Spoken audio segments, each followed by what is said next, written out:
Welcome to another episode of the Plutus Awards Podcast. Our community is filled with hundreds of stories from creators and entrepreneurs just like you. And through the show, we share these stories of challenges and successes, from bloggers to podcasters to writers, speakers, and more. Today's guest is Laura Gariepy, owner of Everyday by the Lake, a written content creation company that helps busy business owners stay top of mind with their target audience. She's also a coach to aspiring freelancers and has recently launched a signature private coaching program called Before You Go Freelance. In this episode, we talk about her decision to take an unexpected sabbatical after her father became critically ill and passed away.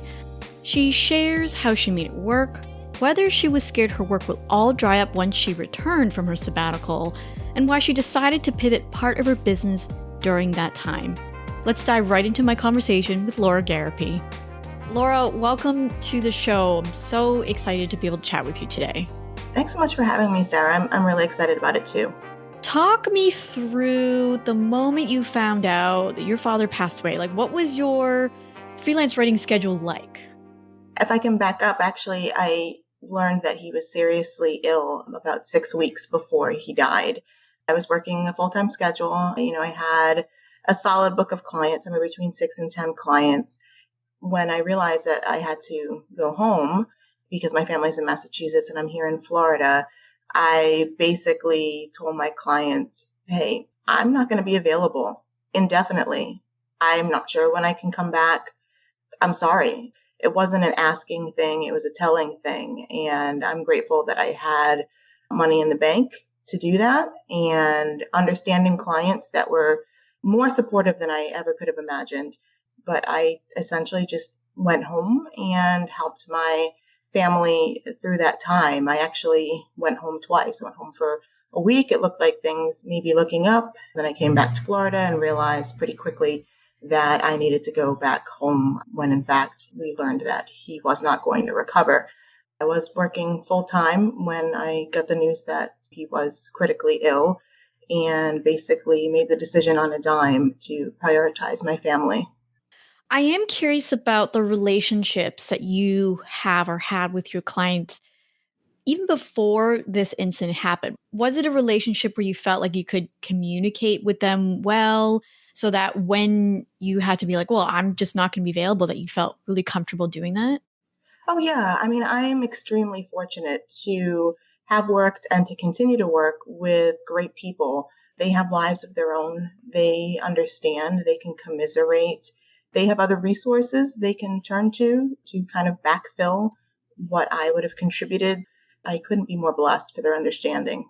On a practical sense, what have you done to even be able to cultivate these types of relationships where you can say, okay, I need to step back, or even if you were sick, like I could just step back and maybe not make a deadline or two?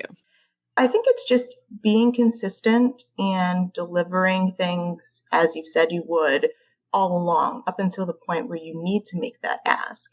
If you've been reliable and personable and likable, your clients will be more apt to accommodate you when you have one of those things pop up.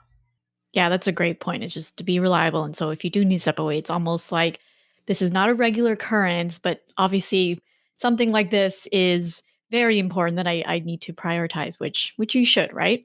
So let's talk about the financial side of it, right? Because I think maybe it's a stereotypical kind of assumption with freelance writers or even people who are business owners is that they're, I don't want to say living paycheck to paycheck, but they're struggling to kind of make more money, or they're constantly worried about, well, where's the money going to come next month, right? Or what if a client drops me, all those things. And so if you're saying, okay, well, I'm not available, what was going through your mind in terms of like future income? I did have some concern, obviously, but as you mentioned, you have priorities. It didn't matter to me in that moment if I was going to go broke. My family needed me. I needed to be there for them, for my father, not just in that moment, but forevermore. If I hadn't responded the way I did, I would have immense regret. And losing out on some money, it's just, there's no comparison. There's no trade there. It wasn't a choice. It was, this is what I'm going to do, and I'll deal with the financial aspect after the fact. As I mentioned, I was fortunate enough to have some money in the bank so I could continue to pay my bills without worrying about money in the immediacy. I prepared kind of ahead of time by squirreling away some money. I had some stashes in different places. And then when the time came, it's just, okay, whatever happens, I'll deal with it later. At the time you decided to fly initially because you found out 6 weeks before he passed that he was critically ill, I'm going to assume that you had work or deadlines at the time. So did you pass those off, or how did you manage the workload if you were working on deadline but also flying to Massachusetts? I mean, there were a couple of things that I wrapped up before getting on the plane, things that I'm working on in that precise moment. But obviously, I did have some things upcoming on my calendar. And honestly, I left that to my clients to figure out. I said, I'm going now. I'm very, very sorry. I hope you understand. But for the time being, I'm kind of washing my hands of anything work related. When did you decide you were like, okay, I think I'm ready to go back to work? When was that kind of first indication in your head? You were like, okay, I think I'm kind of mentally prepared to kind of dive back into work. Well, my first attempt, I actually failed. So for the last 6 weeks of 2019, I spent much of that time at home with family, preparing for and dealing with my father's passing. I came home right around New Year's. Within a week or two, I said, okay, let me get back into the swing of things. And I attempted to do that. And I failed miserably. I was still too wrapped up in grief to mentally handle anything else. And so I had to reach back out to my clients who I had just told I was back in the office and let them know that I could not take on their work at that time. And again, fortunately, they were so understanding. I ended up deciding to take an official sabbatical at that point. I told them I was going to be unavailable until April 1st. So it was a full quarter sabbatical. When it was time to return, based on my promised date, I had mixed feelings. I was ready in the sense that I could feel the pull inside of me of wanting to be productive, of wanting to find normalcy. But at the same time, I was still very emotionally raw. I mean, it had been 5 months since he died, but in many ways, it felt like it had just happened still. So was going back to work April 1st the right decision? Yes, it was. I'm glad I did, but it's still been challenging at points. Obviously, I have to mention this. So that was April 1st, 2020. So this was basically at the height of lockdown. Businesses are kind of going haywire. Everyone's applying for the PPP, all those things, right? So you came back at this time. I guess my question was that good timing on your part to come back then? What was it like really navigating that? I mean, it was a little strange. Fortunately, many of my clients still had the ability to retain my services. So when I said, hey, I'm back in the office April 1st, I had jobs to do right away, things to write the moment I got back into the office. And I was amazed by that. I didn't have to go and scramble to hunt to find work. I had an income stream that I could just basically switch back on. I mean, I did lose some work, but most of my clients have fortunately survived, or some of them have even thrived during this time and were able to keep my services. And I've also found other income streams as well. Before we get to the additional income streams, I do want to talk about just the freelance writing part for now. So did you feel like because of some clients not having much work, or just because of the whole situation basically globally, that your freelance writing income really dropped? It was down, I would say, from say the summer of 2019. That was my peak. Then obviously from the winter of 2019 until the spring of 2020, I wasn't really working at all. There was a percentage drop, maybe 40% down, but it wasn't so bad where I felt like I'm not making enough to pay my bills. It still was a stable enough income stream for me to feel like, okay, I can still continue to keep freelancing. I don't need to go and look for a job or anything like that. Let's talk about the additional income stream. So what was it, and why did you decide to pursue that? The biggest secondary income stream that I have acquired in 2020 is working as a business coach to new and aspiring freelancers. I feel like even before the pandemic, more people were getting into freelancing and self-employment and trying to find alternative ways to make a living so that they could better respond to their own lives. The structure of a 9 to 5 works for many, but for a lot of other people, it's restrictive, it's prohibitive, and they needed to find another way so that they could earn a living and still support their families and pursue other things that were important to them. And so now, even with the pandemic, people are at home. Some folks have lost their jobs and are looking for a way to make money now in their residences safely. Even more people are turning to freelancing. And so I thought it's a good time to try and reach out to those people and share with them what I know so that maybe they can get established sooner rather than later. You decided to launch this. How did you market it? I basically just did it through social media. I actually proactively source prospects on LinkedIn. Like I go and connect with people that look like they're either new at freelancing or maybe they have been in their careers for a while and they have skills that would lend themselves to freelancing. So trying to connect with folks and see if they need any help. So those have been my ways primarily. I am launching a brand new website actually in 6 days. So on October 19th, that will be called Before You Go Freelance. Essentially, it will be a library of free resources, blog posts, podcasts, ultimately videos. And it will also have kind of paid educational material as well, like the coaching program. I'm working on an online course. I hope next year to have some sort of subscription membership thing. So there'll be multiple ways for me to try to reach people and help them on their freelance journey from this site platform. That will be my primary way of marketing my services moving forward once that site is actually live. Talk to me more about prospecting for people on LinkedIn. Like how did you find people? What did you message them? Like all the things. Tell me all the things. I actually learned this trick from my business coach. So as a coach, I believe very strongly in getting mentored and being coached to move you further along. I have a premium membership to LinkedIn. It's called LinkedIn Sales Navigator. It's a monthly membership fee. Basically, it lets me run advanced search queries. So I can say, I want to see all the new freelancers in Florida, like anyone that has freelance in their title in the state of Florida.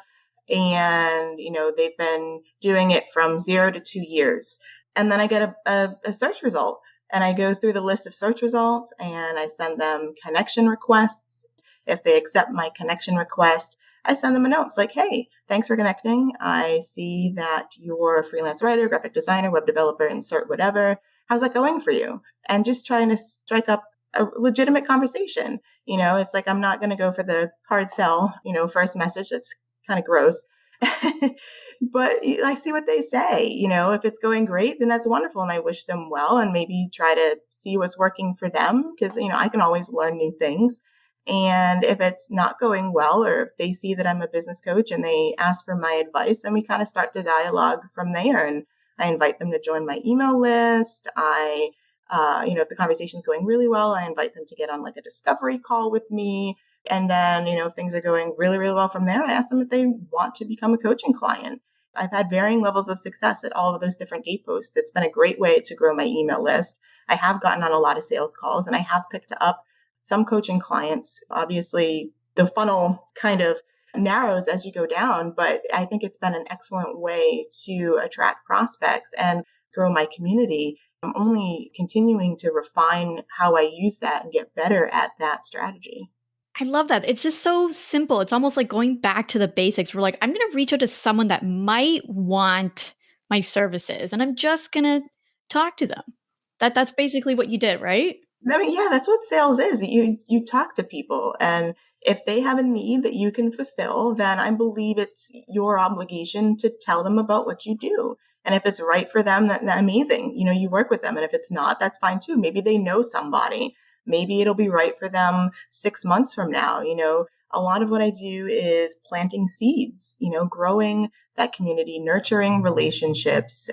I think that's the cornerstone of any successful business.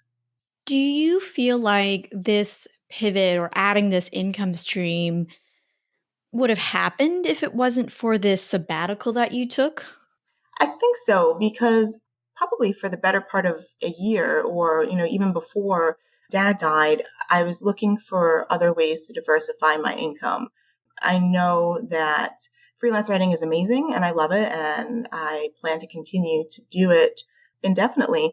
to some degree, but I also know that based on the lifestyle I want to live and the number of hours in a day and how much I can actually accomplish day to day, that there's going to be a cap on what I can make from a writing perspective. So I'm trying to explore other possibilities where I can make a good living, help other people, and still have the lifestyle that I want. Now, I want to go back to having that stash of cash where you're like, I can just take this break. I can just tell my clients immediately that I'm not available. And even when you tried to come back, you're like, no, I still need this time off. So was this just an emergency fund you had, or was that money you already had set aside specifically for savings? Like, tell me, where did that money come from? I have two primary nest eggs. Well, I guess you'd say three. I had a bit of a cushion in my day to day primary checking account, so that helped. I had a savings account where I was actually setting aside money for taxes. I mean, as a freelancer, that you don't have some employer withholding those taxes for you. I actually was setting aside way too much. Like I was erring on a side of caution, and I literally saved close to 10 grand more than I needed to. So it was kind of nice just having that in the bank. I wouldn't necessarily recommend this to other people. It worked for me. I had a relatively small 401k from an old employer, and I cashed that out. Obviously, that's an impediment to my future, but I felt good seeing, a healthy bank balance in my checking account. Yeah, it's true. I mean, that's why they call it personal finance, right? Like as a cliche goes, because it's so personal to you. I want to go back to when you were talking about having those mixed feelings. Like, okay, I'm coming back, but there's also this element of like mental health, right? Like, so yeah, you can say I'm taking sabbatical and then I'm coming back. There's almost this transition. So tell me about the second transition back to work. Like, what was going through your head? What were your emotions like? All that. So I did kind of ease back into things. I basically didn't go and prospect for new writing clients for the first couple of months. I said, okay, I have a few clients that can give me some work. I'm just going to deal with that for now and see how that goes before I dive further in and look at growth. A few weeks before I returned to the office officially, I was really starting to think about what has become before you go freelance. I did some market research. I created a survey. I put that out there, and I was starting to talk to people again. So I think I was priming my brain for returning to business, for returning to work and productivity, even before I officially came back. And then when I did, I kind of dipped my toe into it instead of diving head on. And I think that really helped. I'm definitely back full time. I work 9 or 10 hour days, 5 or 6 days a week. And, that's just because I'm in hyper growth mode and trying to establish all these new things. Essentially, I would like to go back to fewer hours, but after the kind of gradual transition back to the office, I'm definitely up to full strength.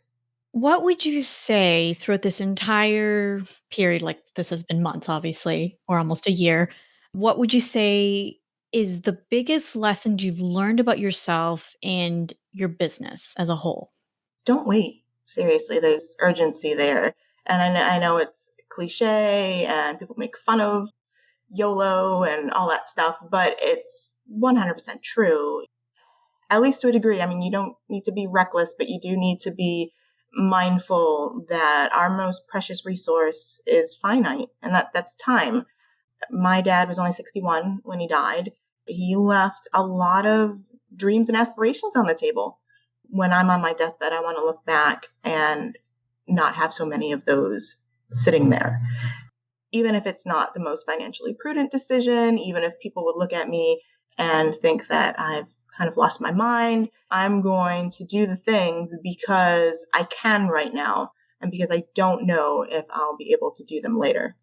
Awesome. So, Laura, where can everyone find you and your work, and if they're interested in coaching from you? My writing website is everydaybythelake.com. My new freelance focus website is beforeyougofreelance.com. That's not live yet. It will be as of October 19th, 2020. I'm most active on Twitter, so you can find me at everydaylake. You can also connect with me on LinkedIn, and you can just search my name. It's Laura Gariepy, and you'll see me pop up. Awesome. Laura, thank you so much for coming on the show. Thank you so much, Sarah. I enjoyed the conversation. Before we catch up with a previous Plutus Awards winner, let's take a look at some lessons we can learn from my conversation with Laura Gariepy. Lesson number 1 is to have savings. So think of it like a business emergency fund in case you have to step away. In Laura's case, she stepped away because of her father, but there are many, many other reasons. Maybe you get sick, or perhaps you need to take a mental health break. And as a business owner, I'm sure you know that if you're not working on your business or actively working on your business, especially in a freelance business, you're not earning money. So it's always nice to have some sort of cushion just in case you need to step back. Now, that being said, lesson number 2 is there are things that are more important than money. Sure, it is great to double your income goals or to 10x all the things, but you became a business owner for a reason. Maybe you want to spend more time with family or just take an impromptu trip to Mexico just because there's a sale on plane tickets. Whatever it is, think about your lifestyle goals and other goals that you may have that is outside of earning money and work your business around that. Lesson number 3 is to be really, really intentional with cultivating and maintaining your relationships. So like Laura mentioned in my interview with her, was that she had a really great relationships with many of her freelance writing clients so that she was able to step away. And then when she came back, she was able to get work. She was also very intentional about reaching out to people on LinkedIn, not in a scammy or spammy way, and getting coaching clients that way. So think about some of the ways you can do some outreach as well as maintain relationships with people that are crucial to your business.